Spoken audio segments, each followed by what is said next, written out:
Salut! Astăzi învățăm câteva variante alternative ale acordului de La major. Pentru varianta standard, te rog să dai click pe linkul de mai sus.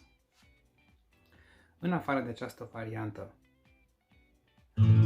standard a acordului de La major, haideți să vedem ce alte posibilități mai avem de a cânta acest acord.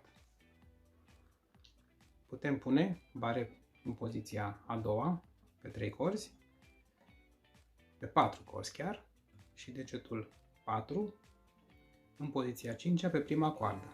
De asemenea, tragem de la coarda 5 în jos.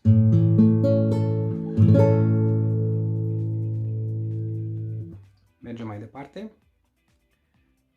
Putem apăsa cu degetul 1 și 2 în poziția a 5 pe coarda a doua și coarda 1 și cu degetul 3 în poziția a 6 pe coarda a treia.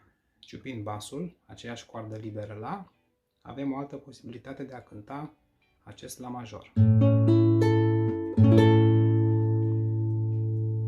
Păstrând aceste 3 degete, dar în altă formă, adică degetul 1 apasă bare și degetul 2 apasă în locul degetului 3 aici și adăugând degetul 4 pe coarda a patra în poziția a 7, obținem o altă posibilitate.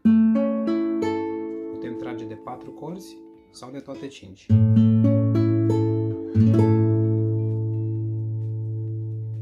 Păstrând poziția a 5-a, putem pune bare mare pe toate corzile. Degetul 2 poate rămâne pe coarda a 3-a în poziția a 6-a, iar degetul 3 și 4 apasă pe coarda a 5-a și a 4-a în spațiul 7 și obținem La major cu bare mare. Mergem mai departe. Degetul 1 în spațiul 7, degetul 2 o mică extensie pe coarda a 3-a în spațiul 9, de asemenea degetul 3 pe coarda 1 tot în spațiul 9, iar degetul 4 pe coarda a doua în spațiul 10. Tragem de primele 4 corzi. Putem trage și de basul liber. Obținem același acord de La major. Dacă vă e greu să puneți acest deget 1, putem renunța la el și cânta doar basul și primele 3 corzi. Sau cu degetele 1, 2 și 3 în loc de 2, 3 și 4. Același lucru. Dacă păstrăm acest deget 1 în spațiul 9 pe coarda a 3-a, mai putem cânta un La major astfel. Adăugăm 3 în spațiul 11, coarda a 4-a și 2 în spațiul 10, coarda a 2-a. Ciupim de la coarda a 4-a la coarda a 2-a. Tot un La major.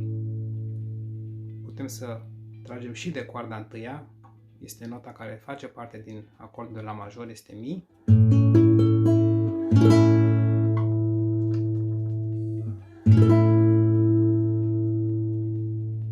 Și obținem de asemenea un La major. În fine, putem pune și basul aici, la octavă, și trage de aceste 4 corzi. Tot un La major. Sau degetul 4 să-l punem în vârf, în poziția 12 și obținem de asemenea o altă variantă a lui La major.